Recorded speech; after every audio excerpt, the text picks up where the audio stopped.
2 weeks ago, I, 25 male, caught my now ex-girlfriend, 24 female, on an unclothed FaceTime call with my former best friend. I had come home unannounced, and there she was, in front of her laptop, undressed, with him on the other end, also naked. I immediately made her move out and sent her things to her, which she hated. From that day forward, I've cut off all contact with both her and my ex-best friend. To make things worse, neither of them has shown any remorse, nor have they provided me with any real details about what happened. The only thing I've been told is that they fooled around, but didn't have sex. It's honestly hard to believe, especially given the fact that they were FaceTiming naked. There's obviously more to the story, but I've made peace with the fact that I'll likely never get the full truth. My circle of friends was just as disgusted as I was when they found out, and most of them have cut both of them off as well. Word has gotten around that my ex and my former friend might actually be together now, but there's been no real confirmation.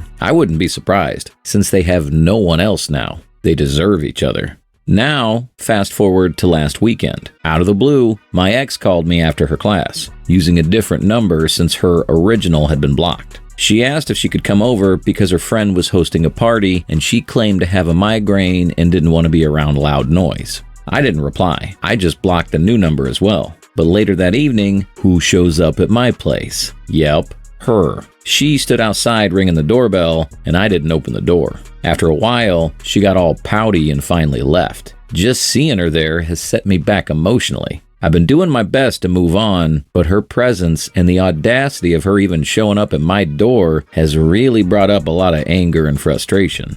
I'm guessing she and the AP aren't together anymore, and maybe she's still crashing on her friend's couch. That would explain why she's trying to come back into my life. Today, she sent me a message through a game we used to play years ago, saying she's disappointed in me for shutting her so completely out of my heart. She said that one night together wouldn't have hurt and that we could even start over as friends. The sheer entitlement of that message is baffling. After everything she's done, she really thinks we can just be friends like nothing happened? It's mind-blowing. I'm posting here because seeing her again and getting that ridiculous message has really set me back in my healing process. I thought I was doing okay, but now I'm just angry and hurt all over again. I don't understand why she's trying to behave like we're still close or like she hasn't shattered my trust and wrecked everything we had. I don't plan on replying to her, but I needed to vent and hear from others who might have been in a similar situation.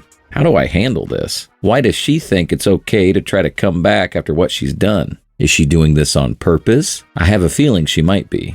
Story 2. Wife's emotional, somewhat physical affair. My wayward spouse, 37 female, began having an affair 10 weeks ago with a person she plays co-ed softball with. I, 37 male, had proof from emails that they've been out countless times, and he's had his hands in places they shouldn't be. They were texting nonstop, over 600 texts in 1 month, and spending every chance they could get together. She spent 5+ hours on 4 different occasions with this man, but swears up and down that she's not slept with him. They've been to dinner a few times, went to a concert, and spent half of a day she took off work together. We recently bought a new house before I knew any of this was going on, and the affair was going on while we were looking, putting in offers, and closing. She told me on August 2nd, when I found some questionable texts on her phone, that she should stop talking to and texting him. I gained access to an email account she thought I didn't know about on Labor Day, which is how they would primarily communicate after she told me she had cut it off with him. We started counseling 3 weeks ago, and things were going well. She was receptive. I brought up the affair and how I needed her to completely sever all contact with him in order for us to move forward. She nodded in agreement. This past weekend, he emailed her about how he wanted to cook her dinner and spend the evening with her on Tuesday night. She replied that she was looking forward to it and couldn't wait to be alone, not in a car, not in a park, able to let things happen naturally. Like 2 single people figuring each other out. I want that so much. She goes on to say, I want you to know it might be the last time we're together. To say goodbye, at least for now. I have to be real and stop hurting myself and others. Keep in mind that I'm seeing these emails as they happen, which crushed me as I believed that she'd already stopped. She was leaving the affair open, giving herself an out if things didn't work out between us. I wondered what excuse she would give me to be out of the house from 6 p.m. to God knows when.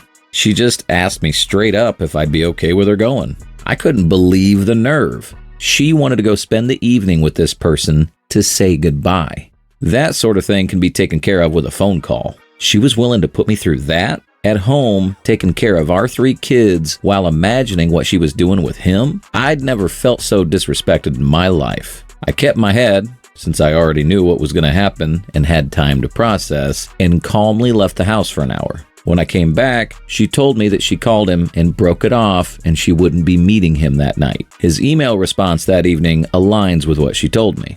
This was last night. This morning, she found out that I had access to that email account and became furious. She said that she knows she shouldn't be mad, but she is.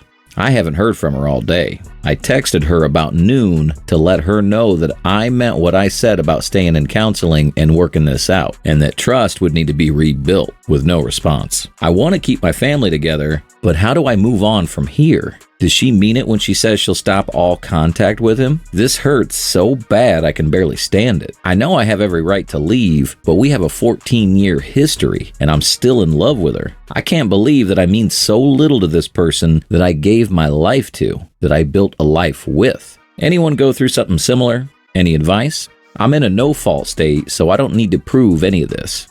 Update. The divorce is going to happen.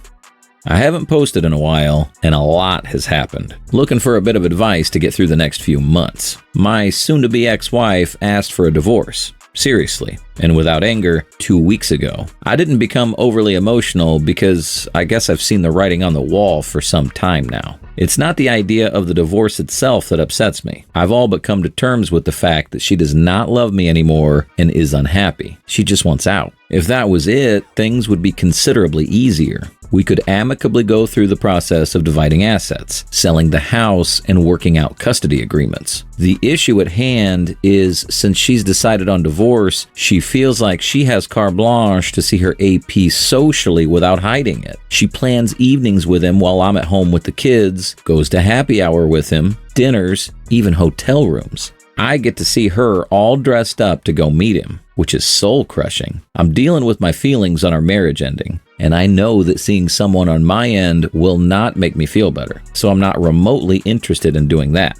Red, I am not seeing another woman. We own a fantastic house, and while we still have this note to pay, neither of us can afford to go out and get a place on our own. We're all but forced into cohabitation. Sure, one of us could go stay with friends, but I'm unwilling to do that without a written custody arrangement. I fear she'll cite abandonment in the divorce decree. She is unwilling to live elsewhere. When she's gone, it's extremely hard, knowing she's out there kissing or sleeping with him while I'm at home with our kids. I know once the divorce is final and we're in separate houses that the sting will fade over time. But for now, I have to see her every day and watch her leave 3 to 4 times a week. Anyone out there been through something similar? What advice do you have? How do you cope with seeing your spouse go out uninhibited and enjoy their free time with their AP? How did you deal with the anger? I'm so lost right now and trying to focus on myself and my children. Maybe it's the time of year that's getting me, or the fact that she has no regard, respect, or empathy for my feelings. I just want this phase to be over so I can begin to heal and not get the Band-Aid ripped off every time she leaves the house. Thanks for reading,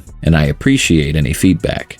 Right now, you're forced into painful cohabitation. This is extremely challenging, but it's crucial to establish clear boundaries within your shared space. Decide on who uses common areas at what times, and try to reduce interactions to only necessary co-parenting discussions. It's not a perfect solution, but it can help reduce the emotional impact of seeing her every day and protect your mental health. You mentioned you're concerned about abandonment if you leave the house. Consulting with your lawyer about a legal separation agreement is key. A written custody arrangement will help protect your rights, ensuring that moving to a friend's place temporarily doesn't negatively impact you in the divorce proceedings. Seeing her prepare to go out with AP is soul-crushing, and it's a daily reminder of betrayal. It's important to prioritize your emotional health, even with the chaos. Therapy, both individual and group support, can offer a safe space to process your emotions and develop coping strategies. You might also benefit from journaling your thoughts and feelings to release the pent-up anger and pain you're experiencing. Your children